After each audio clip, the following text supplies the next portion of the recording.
Okay, I'll quickly introduce the rest of the panel while they're seated. Professor Debayan Gupta is at the Ashoka University at India, foremost institution in social sciences, and also now hopefully with him also in computer sciences.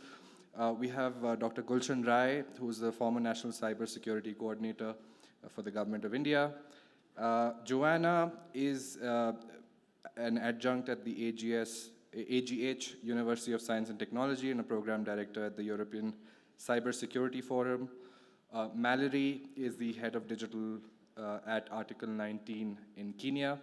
And Innocent, who will join us soon, is the CEO of the Rwanda Information Society Authority. I think we have permission to begin, even as we wait for Innocent to join, so we can maybe set the context for this panel. The panel is called Securing Tech, which at the outset sounds like a bit of an oxymoron, because traditionally at least, technology was something, in the form of door locks and alarms and other security technologies was something that was supposed to secure us. But obviously, as society has evolved, security challenges have become more complex. This technology itself has had to scale.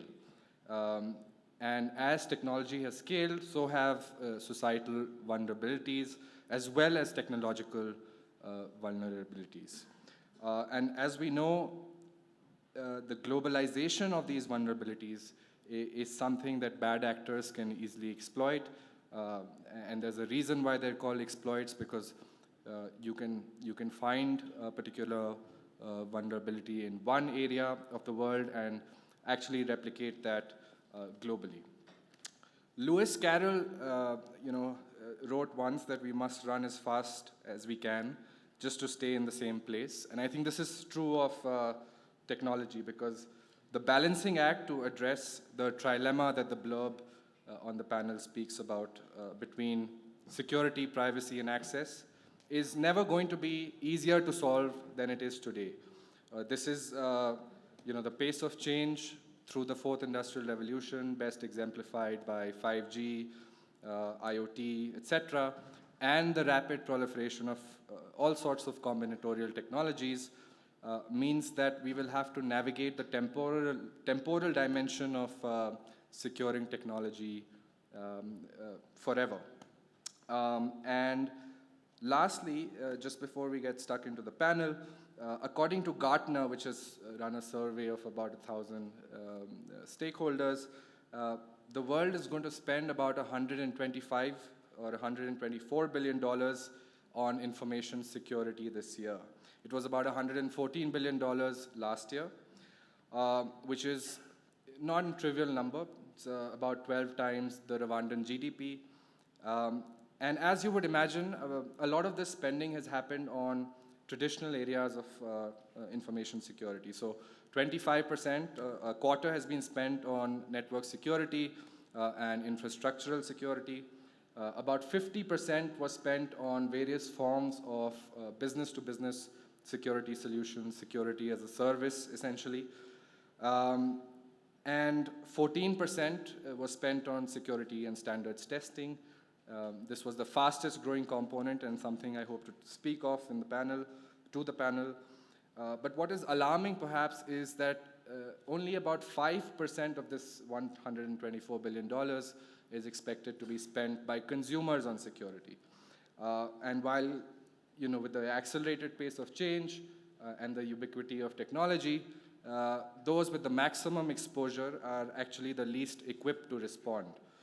And this is something of a gap that hopefully some of the panelists will also help us bridge through their suggestions. So without further ado, if I can turn to the professor on the panel first, Dr. Debayan Gupta. If we are to situate the trilemma that we speak of in the context of developing countries, and the context really is one of overwhelming resource security to address this challenge of securing tech or securing ourselves, how do we proceed? So let me try and sort of paint you a picture of the world right now first, because we need to look at our surroundings before we see where we as developing countries are running into trouble. We live in a world where, let's say, just in the past few years, Chase Bank, JP Morgan Chase, largest bank in the world, has gotten hacked. Ashley Madison, an extramarital affairs website, got hacked. The Office of Personnel Management in the US, they got hacked. Everyone and their brother seems to be getting hacked. It's not just companies. There's a huge amount of worry in countries like India, which have leapfrogged in sort of government ID management systems using biometric citizen identification systems. In India, it's called Aadhaar. There are many countries in Africa which are considering or are beginning to implement such systems also. The moment you start doing this, the moment you see, oh, these Western countries, they have these great shiny things called computers. These seem to be capable of solving so many of our problems. Let's just throw it at all of our problems and see what we can get. And this is very tempting because computers do solve a lot of issues. But we need to be very, very careful when doing this, that we don't make the same mistakes that have already been made here. So really the first part is learning from history. One of my pet peeves, for example, is how many of you drive a car? So you guys are familiar with the ALPR system, the automatic license plate reader. So if you run a red light, it takes a photo of your car and sends it right back, and you get a ticket later in the mail. Many countries implement that. India's also started implementing it. I think Nigeria is also looking at it right now. That system provides no privacy whatsoever. There's like 4 or 5 companies across the world which do this, and they sell all of their data to various law enforcement agencies. And already we know that by looking at, say, searches, we did a bit of research in Mississippi, about 50% of the searches made on the system were sort of police officers looking at their ex-girlfriends, right? The problem with trusting a company or trusting a government is that these are not monolithic institutions. They are made up of people just like you and me, and when you give people unfettered access to information, they can do bad things. And that's something we have to be extremely careful of, especially in developing countries which are fragile in many ways, not just economic. We have many minorities, we have all of these tribal conflicts. In situations like this, the wrong information given out at the wrong time, and now in the era of sort of fake news, we all know what's happened with, say, fake news on WhatsApp. Controlling that spread of information is really, really important. And I think I also want to push back against this idea that many governments and even this blurb is trying to sell us, that there's some sort of balance between security and privacy, right? You can either be safe, locked in a box, or you can move around and be free, but then you're not safe anymore. I do not think that's real. Like, I remember this great talk by this airport security analyst when a couple of years ago, he was telling me that the biggest change in his opinion that had happened, that had the biggest security impact after 9/11, was locking the cockpit door, right? Many times the biggest changes are not things that take away our privacy and our information. It is something else. And I think that's very important, that we don't necessarily need to give up a lot to gain things. It's not a zero-sum game. Indeed. Dr. Joanna, Dr. Gupta alluded to the need to look at mistakes when we formulate ecosystem approaches in developing countries. And this is something that you've written and researched about. So can you expand on this? Of course. So first of all, I would like to say that I'm extremely grateful to be here. And it's a huge privilege, not only for me, but also for the organizations that I represent. So thank you so much for having me. And I would like to indeed start by saying that it's quite natural and I would say even obvious that emerging markets will make some mistakes and will face some difficulties while developing their digital potential. And I believe that during our panel, we're going to look at those issues from different angles: tech, regulatory, societal.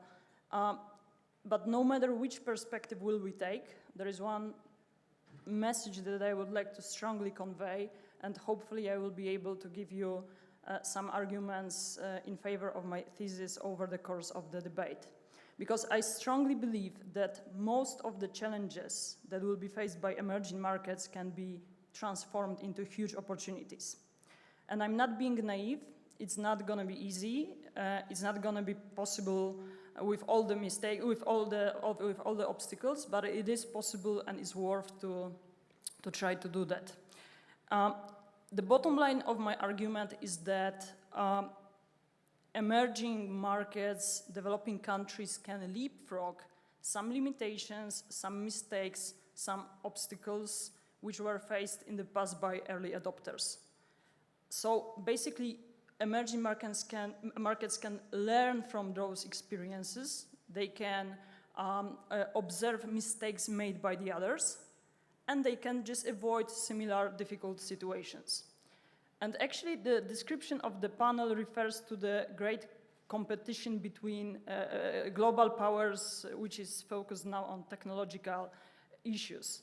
And I do believe that this is an example that perfectly illustrates what I would like to say, that even this uncomfortable situation can be transformed and seen as potential opportunity.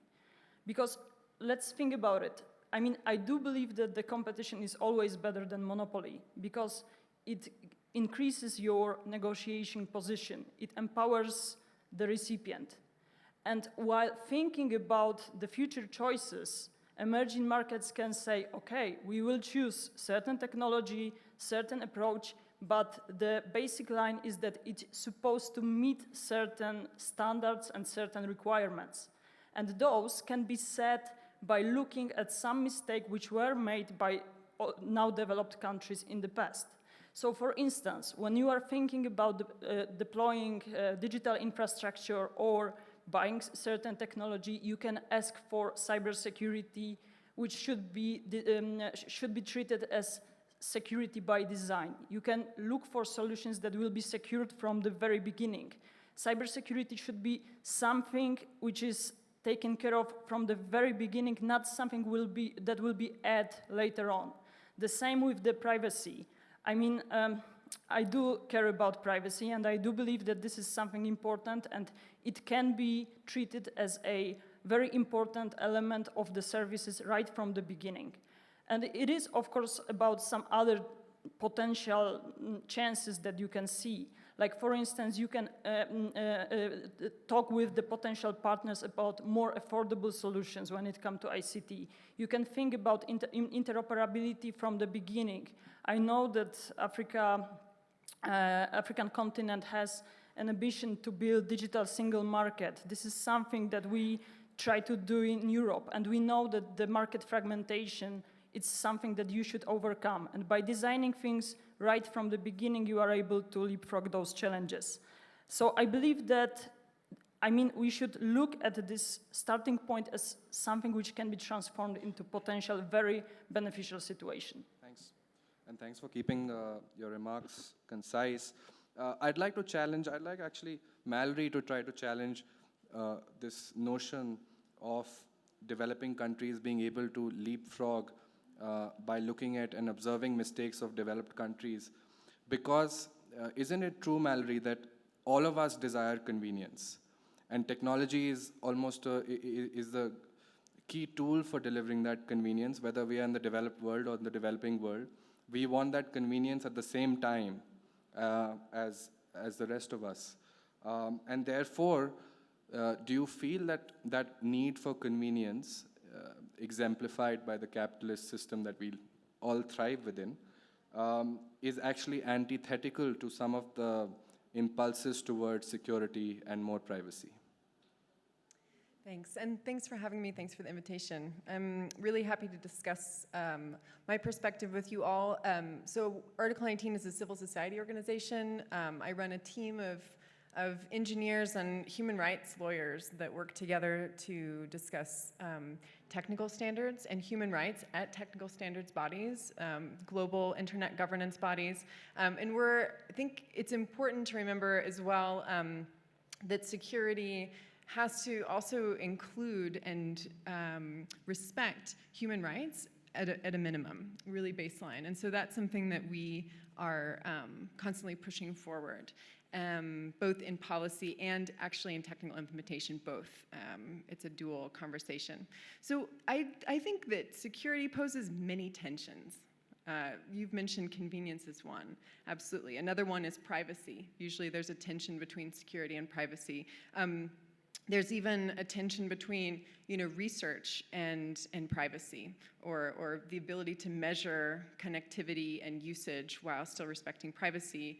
And then the flip side of privacy is also then being able to circumvent censorship. So there's a lot of tensions, and that is, in my work, what I look for is where are the tensions, and how can we address those tensions. Usually it comes down to being able to shift and change the framework. So in the example of security versus privacy, that tension melts away when you put people at the center. So why do we care about security? I mean, maybe one obvious response would be industry and economy. But if you put people at the center of why do we protect the economy? Why are we interested in protecting infrastructure? It is really to protect populations, citizens, residents. And then if you put people at the center, then human rights like privacy or freedom of association, freedom of expression, right to information, those also then security can achieve those protections as well. So on the topic of convenience, I think if you change the frame to look at cost, so convenience is typically like, time cost efficiency. But if you look at monetary costs and you put cost at the center, then convenience and security are no longer a tension. You really do want to protect the economy and potential future loss by dealing with the security aspects now. So that would be one way that I would change the framing. Just to continue a bit, if I may, just on what has been said before, I found total agreement with you that security needs to be considered from the beginning. I would also say that human rights needs to be considered from the beginning as well. So again, like understanding the commitment that we have, that both governments and businesses practicing good practice need to consider as well the potential human rights impacts from the beginning, which also then would be achieved by looking at security. And not only do ALPRs, the statistic you mentioned is quite staggering, that 50% of the queries actually made are useless. There's a study done in Massachusetts that showed that there was, out of tens of millions of license plates that had been read, only something like a few dozen had actually been used in actual court cases. And of those 45 or something, it wasn't even clear that that evidence was useful. It wasn't clear that that evidence was more easily obtained by the ALPR than it would have been by just street policing. So it's really ineffective as well. And I think it's something to consider when something like, it isn't the case that if you run a stop sign, your license plate gets taken a picture of. Every single license plate gets taken picture of, and then whether or not that's used later on. So when there are things like, this is an example we could use of how human rights should be considered from the beginning. Is it going to be effective? Is it going to replace existing methods for, in this case, traffic policing? And are there going to be potential harms for human rights? Like, these questions should be asked before the system is even designed, before anyone puts pen to paper or code into play. These are the things that we need to think about. Thank you. And I guess stretching the logic of convenience to also looking at the convenience of government, I think over collection of data would be something that states across the world would prefer to do over targeted collection. And I think that's a central tension that we all have to grapple with. If I can move on to Mr. Innocent, I found it very interesting for myself looking at the conception of this information society authority.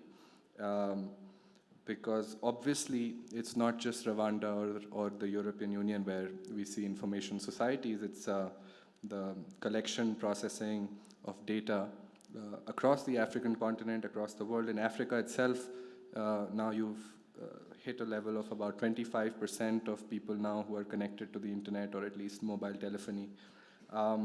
As this information society grows, I would like you to situate the role of your institution in managing that growth, but also looking at how the corruption of information in that information society, how do you deal with that systemic risk? Is it a risk that is as big and existential as future wars or even global warming? Is it a smaller risk? How does your authority see it? If you can juxtapose those for us in the next 5 minutes, that will be great. Thank you. Maybe to first put into perspective what RISA does, I mentioned, Rwanda Information Society Authority is an organization that is in charge of implementing the government of Rwanda's digital agenda, if you will. So we have a ministry, and then we do the implementation. But part of the implementation is also a little bit of regulation in the public sector, where we make sure that the public institutions have the right systems, use them correctly, or abide by best standards and practices to be able to serve the citizens well. Now, about 10 years ago, there used to be an institution that was called Rwanda Information Technology Authority. So at that time, the focus was actually the focus was on technology. How do we look at technology? What technology is there? How can we use it? But today, the focus has shifted, and that's why we are looking at the society. We're looking at people. So, hence the name of Rwanda Information Society Authority. The focus is no longer on technology, but rather people, the society. Now, let me dive a little bit deeper into the real question here of the cybersecurity and the corruption of the information that we process and everything. It is a real threat. It is a threat. Let me just put into perspective. We have a National Cybersecurity Operations Center. We have a CERT. On a day-to-day basis, we look at potential attacks of 100,000 potential attacks. Now, if any of these are successful, they are going to compromise Rwandan citizens' data and information. And if that is compromised, you know how that goes. So it is a real threat. And what we do as an agency, we start from putting in place tools that are going to help not only government institutions, but also public sector companies and citizens as a whole. So we put in place policies and procedures and regulations to some extent. And now we also follow up and make sure that if a government agency is deploying a system, how have they looked at security considerations? What Joanna was talking about, security by design. So we make sure that, yes, you're going to put it out there. It is going to be accessible. It is going to be accessible online. How secure is it? How is the data or information of citizens that is transversing over these networks, how protected is it? Yes, I must say that it is a mountain to climb. It is a big challenge because, one, we are grappling with limited understanding in terms of capabilities, people who are going to deploy these systems. Two, some of these things are costly. We're still grappling with costs to be able to do some of these things.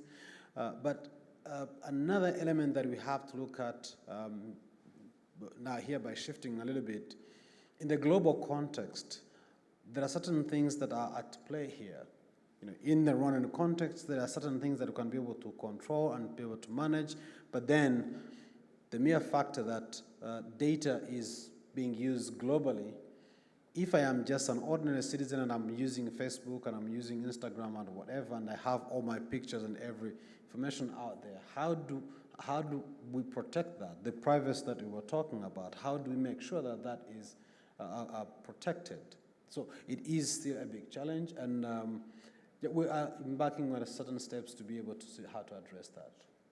And, I think India shares a similar experience, and no one is better equipped to talk of the Indian experience than Dr. Gulshan Rai, who's been at the helm of things for a while until recently.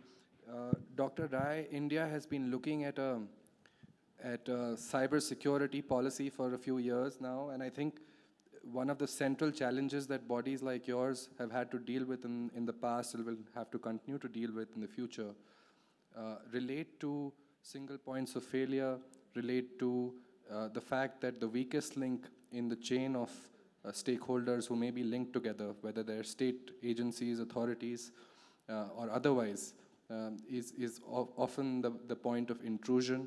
So how do you take, for lack of a better term, a whole of government approach to some of these security by design questions? And how hard is it to do so? Thank you, Withan. First of all, I must thank ORF for inviting me and giving me an opportunity to sit in the panel and interact with the audience over here. I just start from one of the comments one of the lady senior officials of the Rwanda government yesterday in the panel, she said, which was moderated by Sami, is that the technology evolution which happened last, let us say, 20 years or 25 years, is going to be much different in the next couple of years over here. And we all talk about the driver of this technology revolution, the kind of a evolution and revolution, artificial intelligence, IoT, and all kind of a thing. We talk about the technology components. Now, these technology components, they are much different than what we have seen. This was one, that lady was talking about it yesterday about it there. These components will bring few things there. One is the innovation will lead to disruption there. And then the security of the assets and the security of the information contained in the assets there. That is what is going to be the uniqueness in the next couple of years because of the technology components which we are going to have it. The businesses will implement technology more and more.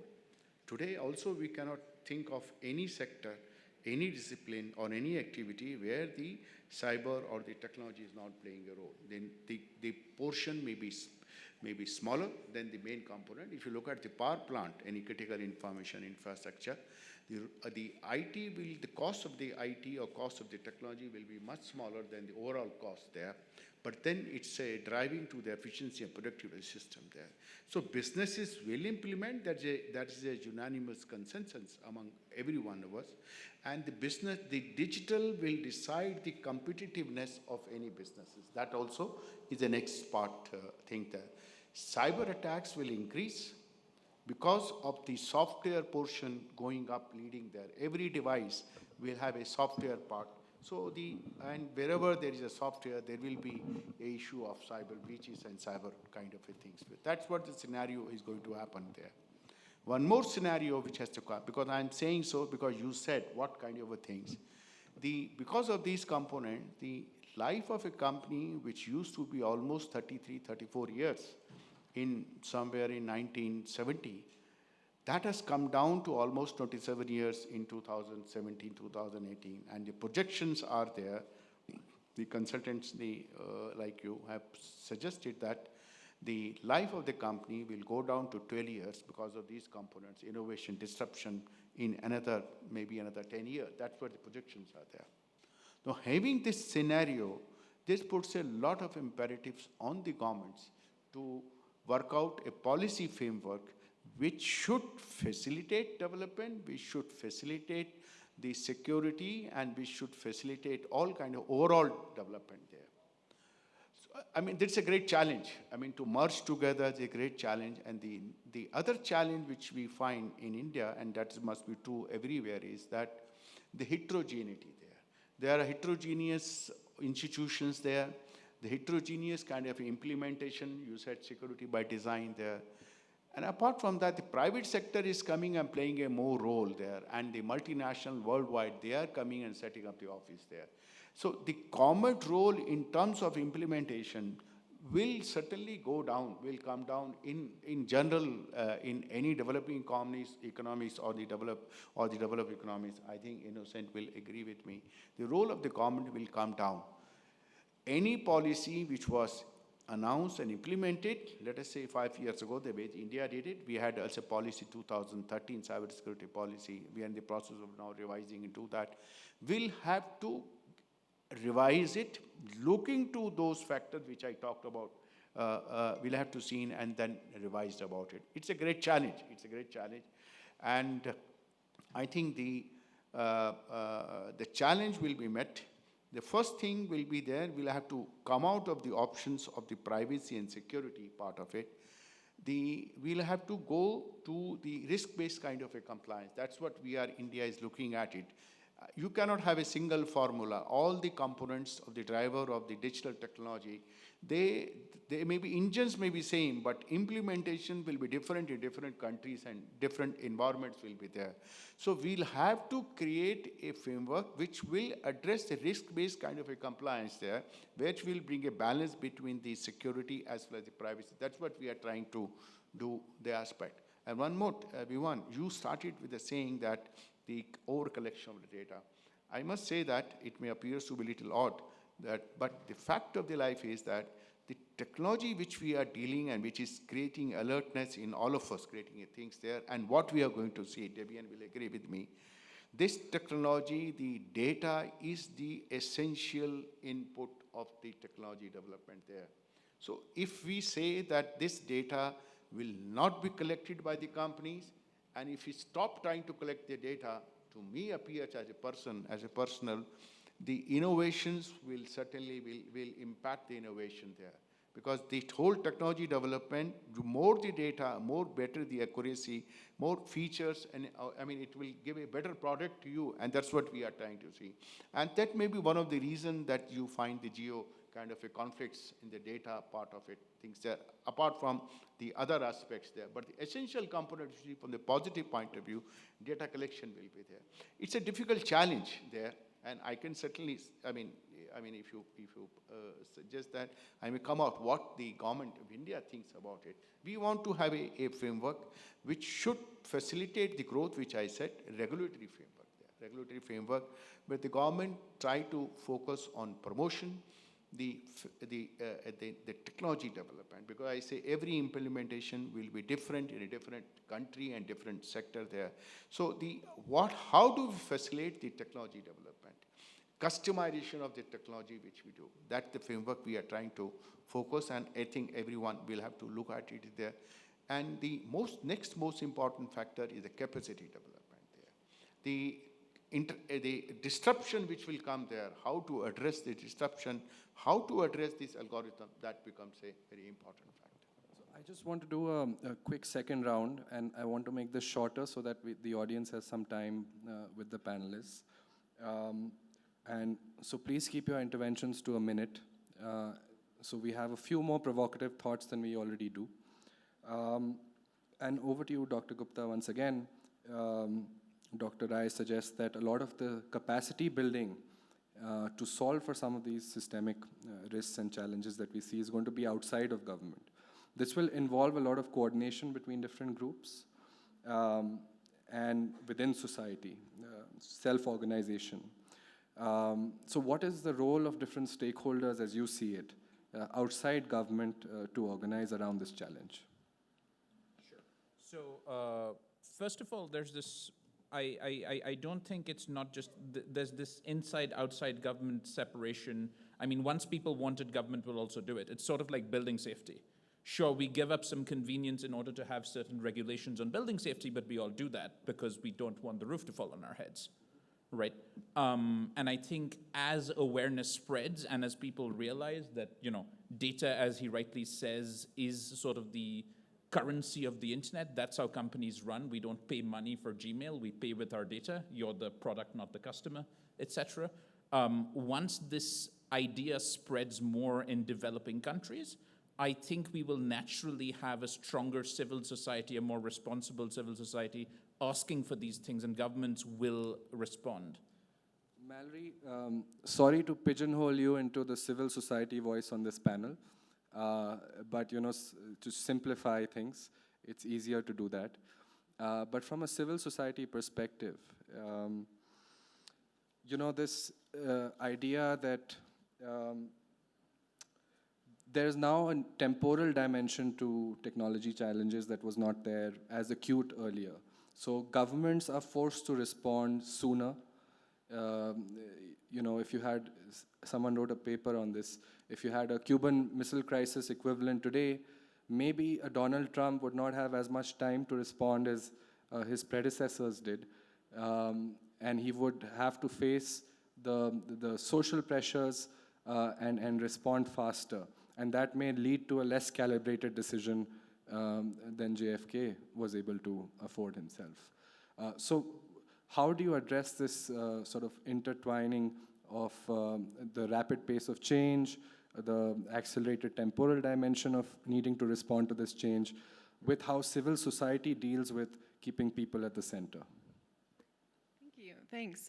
So one thing that I think is worth noting is that in the global internet governance space, you have Western governments are everywhere, and as well large corporates. But what is suffering in, for example, participating in the ITU or all of the other acronyms I could rattle off here now, but I won't do, you have a lack of civil society, you have a lack of smaller governments, especially governments from the global south, and also even in spaces where you have all of these stakeholders working together, there isn't enough exchange and actual alignment building. So there are opportunities for this. There are these global fora. I think that Global South governments should absolutely get involved. I know it's difficult to make a case, why internet governance and not some other things that are more pressing, but I think that the alignment building and the genuine multi-stakeholder engagement helps, because then governments and the decision makers are familiar with the arguments. They don't actually, it's of course really good to consult and to query, but I think that more of that surface area over long periods of time that's genuinely engaged can really help when a decision needs to be made quickly, because there's already that contact.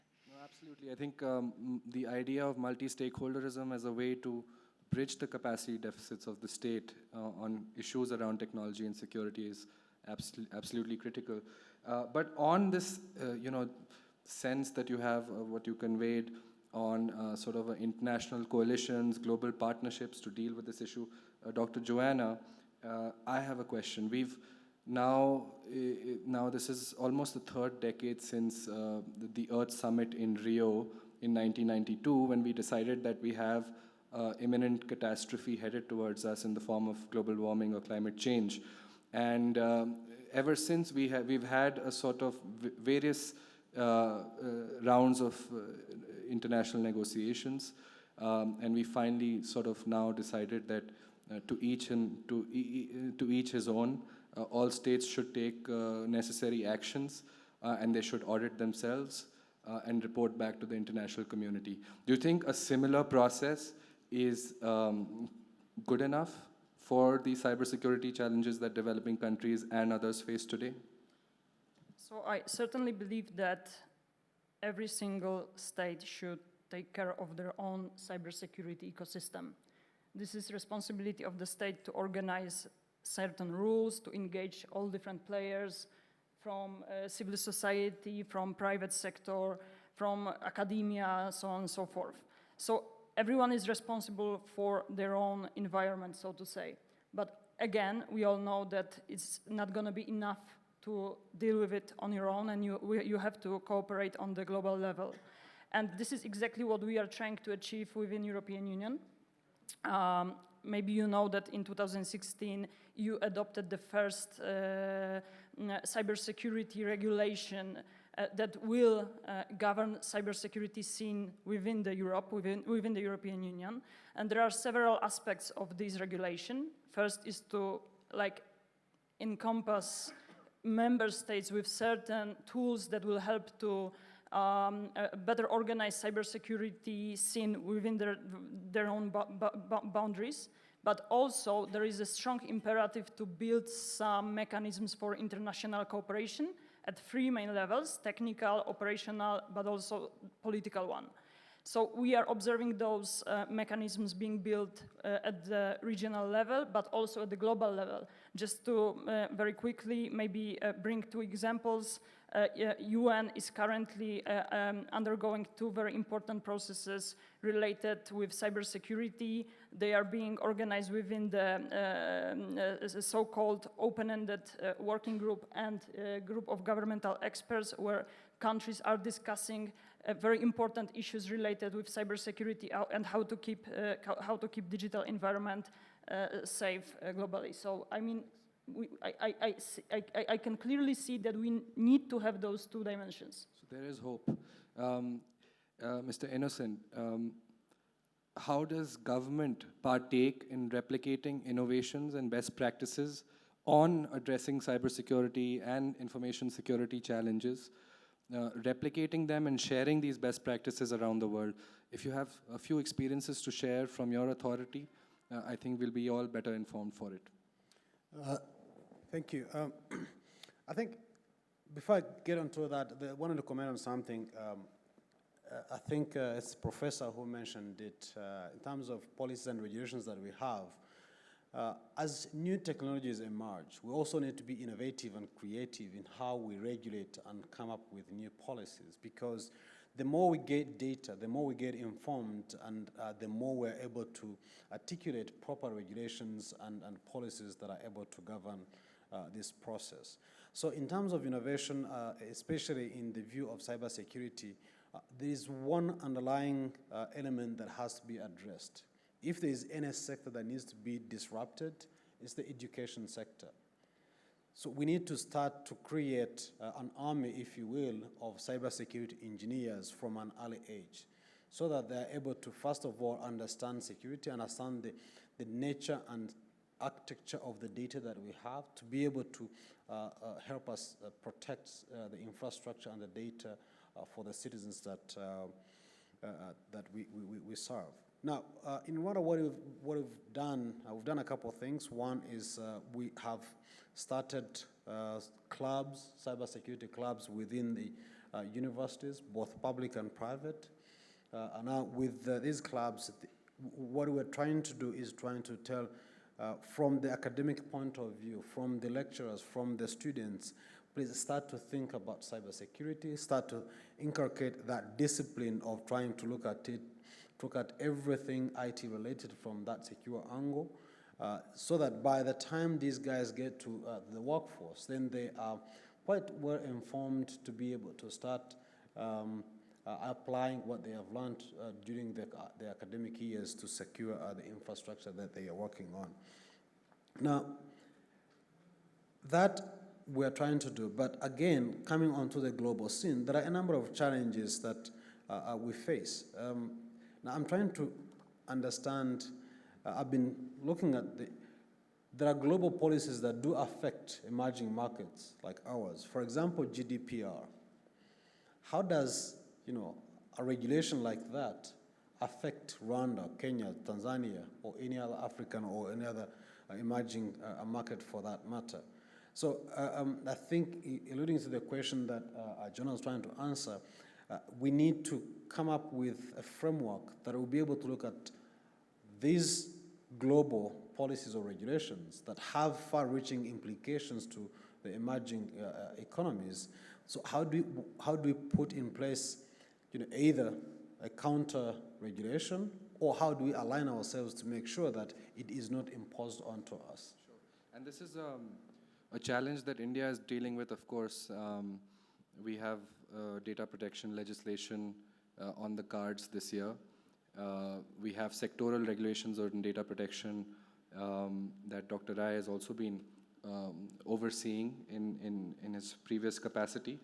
So Dr. Rai, one question on, and it stems from your collection of data point that companies now need to collect a lot of data to be competitive, and disruptions are accelerating this imperative. So how do you juxtapose, how do you balance data competitiveness and data security? See, we thought about it. As you said, we are also in the process of putting a data protection law.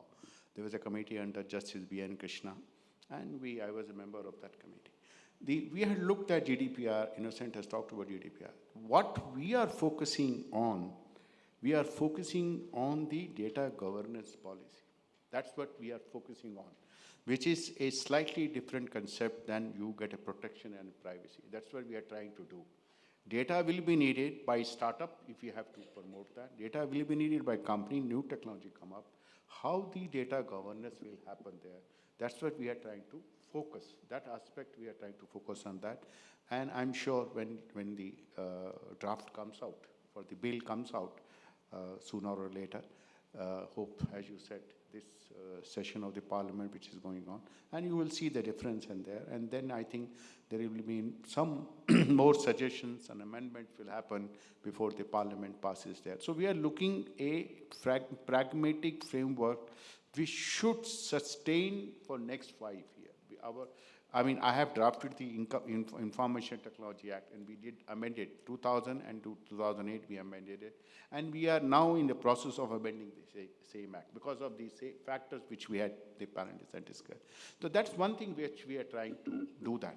The second thing which we have made mandatory and going to refine it is that every body corporate which collects the personal data of anyone, any individual, Indian citizen or the foreign citizen, we don't differentiate like many other countries, Indian and foreign, will be obligated to implement best practices to prevent the breach of the data there. And if there is a breach of the data, the concept which we introduce, the victim gets compensation. At the same time, whosoever has caused the breach, they will be answerable, or the penalty or the criminal penalty or the civil contravention they will apply to them. That's second thing. The third thing which we are now we have mandated that every organization will have to spend minimum 1% of their IT budget towards the security there, because that is a mandatory. The fourth thing is that every incident will have to be, certain type of incident breaches will have to be reported to our CERT to do there and our critical sector. The critical sector will also have to audit their infrastructure at least once in a year, or as and when they have the significant change in their aspect there. Like this, we are moving towards this direction there, and we are making the framework in such a manner that we keep on upgrading and revising it every couple of years. Thank you. Now I think we have about 8 or 9 minutes for audience questions. I would encourage audience members who have questions to please come to the mics.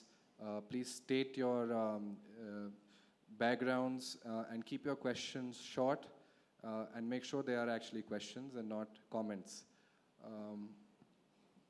The gentleman on the left. Yes, please, you, sir. Thank you, panelists. And my name is Mr. Patel. I'm from South Africa, IGD. My question sort of relates to the broader framework of consumer rights. And I believe the EU model, the GPDR, is a gold standard for privacy as well as security. And many countries in the developing South can learn from the EU model in a sense that... So what is your question? Well, it's merely a comment, but the question is developing South, and particularly Sub-Saharan Africa, needs the kind of institutional capacity building to replicate the GPDR model in order to continue the frameworks and comply with global regulations. So, for those not in the know, the GDPR is the General Data Protection Rules of the European Union. The gentleman on the right. I'm Chris Zalewski. I'm from Poland, and now I represent here the Boehm Institute, but I previously worked for EU Agency for Fundamental Rights. And data protection and privacy was high on our concern, and we also participated in the GDPR. But my question is quite different. I do not, so the concept is that data is the currency of our times. If I have something in my bank and the bank goes bankrupt, I do know what will happen with the money I have in the bank.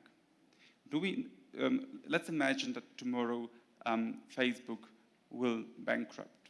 Do we know what will happen with our data? Thanks. And if it's, because it's, yeah. Please. And we'll just aggregate some questions, and if you can direct your questions to specific panelists, that's fine. Otherwise, whoever feels deems it fit to answer can answer. All right, thank you very much. Actually, first of all, it was a very good discussion that I was really enjoying.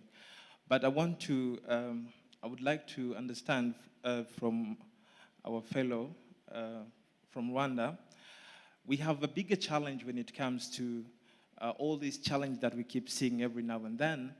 We have this human element whereby individuals, they do not really understand how they can start protecting themselves from the individual point of view. And short and clear, the story of awareness has become a big problem. We have a lot of challenges when it comes to awareness, number one. And number two, we met sometimes back in South Africa, and we agreed about extending capacity building to our people, especially from university level. But unfortunately, in most of African countries, we keep seeing the problems still exist. Is there a question coming? Yes. So we still see the problem of capacity building. We don't really train our people in universities. So Rwanda, if they can share with us, what are they doing when it comes to awareness? How are they putting awareness one of the very important things to address? And also the capacity building. Thanks. How are they doing it? I think Innocent actually answered some of those questions in his remarks about education being a central pillar of a response. Last question, please. Yes. Hello. My name is Kevin Allison. I'm with Eurasia Group. I look at the geopolitics of technology. My question's for Dr. Rai, Mr. Muhisi. How are your countries evaluating the issue of country of origin risks in the supply of 5G equipment? I'm specifically referencing the US Huawei issue. Thank you. Dr. Rai, you suspected that this question would come to you, and it has. You get what you asked for. No, I was only wishing it should not come there. So anyway, see, I don't think I look at, and the country looks at it, I mean, one country versus another country of the 5G issue. We first think that let us look at the technology. It's an evolution. It's a different technology. And I must tell you also that to what all we are talking about it, is we are talking about a 4G plus. Unnecessarily, we are making issue complicated by talking 5G. The standard for the 4G, 5G is yet to be. Today, what you have a standard only the mobile phone and iPad. The standard for the 5Gs will be announced somewhere in 2020.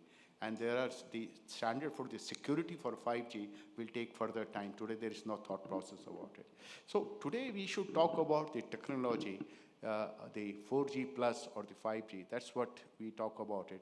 That's why the country, India, is not getting into the geopolitics into whether this or that. We are more talking about the technology evolution, how the technology will come up, how do I interface there, and there are billions of devices will be there. How do we make it compatible?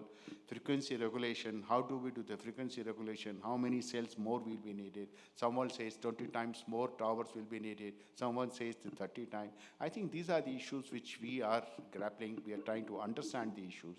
And many of the countries also will certainly be looking for such issues there, because we have to prepare ourselves for the next revolution there. 4G, whether we like or we don't like it, 4G will have a certain shelf life. It will go next couple of years. Beyond that, we have to evolution there.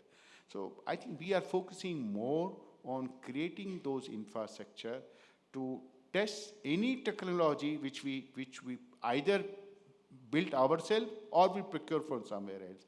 That's the focus which we are trying to understand and do that. It's heartening to hear that, sir, that standards and testing will be one of the key pillars of our response to technology transitions. Mr. Innocent, if you'd like to add anything on the human capacity front, feel free to. or if any of the other panelists want to respond to some of the questions raised, please do that and keep your intervention short because we're already out of time. Yes, I had actually alluded to the question, you're right, but to explain a little more what we're doing, one, we institutionalized to a certain level cyber security clubs in universities. Our objective is to take that down even to the secondary level, but of course, as you understand, that is a little bit costly and it's gonna take a little bit of time. But in addition to that, we have put in place what we call cybersecurity awareness campaign. Right now we're doing it 1 week every year, but in the next month we're trying to actually make it twice a year to a level where we can actually have it every quarter. It's a national program where we run programs on the radio, we use social media, we use TV, we use university students across different regions to be able to do that. Now, another element I want to talk about is this 5G country of origin issue. I mean, without going into the geopolitics, really the issue is about technology. Is the technology good? Is it coming? Yes. Is it going to transform our lives? Absolutely, it will. So I think what we really ought to focus on right now is our readiness to be able to embrace it and use it. Because today, even if we forgot about 5G, our country of origin for now, for a minute, I don't know if anyone has tried to buy a cyber or a secure equipment like a Cisco firewall or something like that in the last 6 months or so. That is a very complex issue today because I believe the country of origin is trying to make sure that either that device is secure or there are certain elements that you cannot be sure about. So I think in my view, the focus should rather be on our infrastructure and our ability to embrace 5G rather than the country of origin because their standards will come to be able to test and make sure that it is secure. Sure. I know Debayan has some thoughts to add. Mallory or Dr. Joanna? So very quickly, maybe a short response to the comment or question about GDPR. Sir, I totally agree with your assessment of the importance of the data. And for me, GDPR is all about bringing back control over the data to the data subject. And this is the beauty of the regulation, really, for me, and raising awareness, by the way. And very quickly, maybe to the question about 5G, even though it wasn't addressed to me, I just want to say that, and maybe that will be useful for all those who are making decisions regarding that issue. For instance, European Commission strongly recommended to assess potential risks, not only from the technical perspective, but also taking under consideration some legal, political, and economic circumstances. And I think this complex risk assessment is very, very needed in this case because consequences can be quite severe for everyone.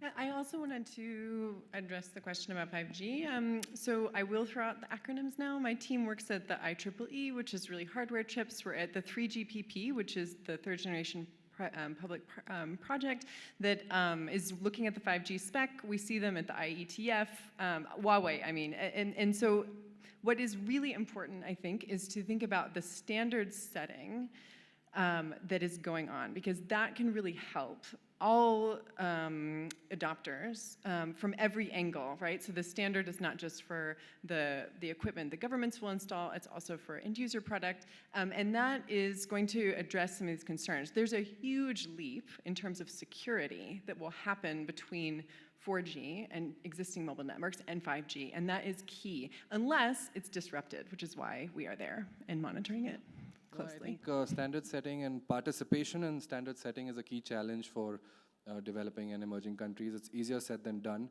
I know India has started to propose some 5G standards that will reduce actually the cost of deployment of base stations and so on. And this is really an area where information sharing between emerging and developing countries could do us some good. Final thoughts, Dr. Gupta, because I'm not going to bother concluding.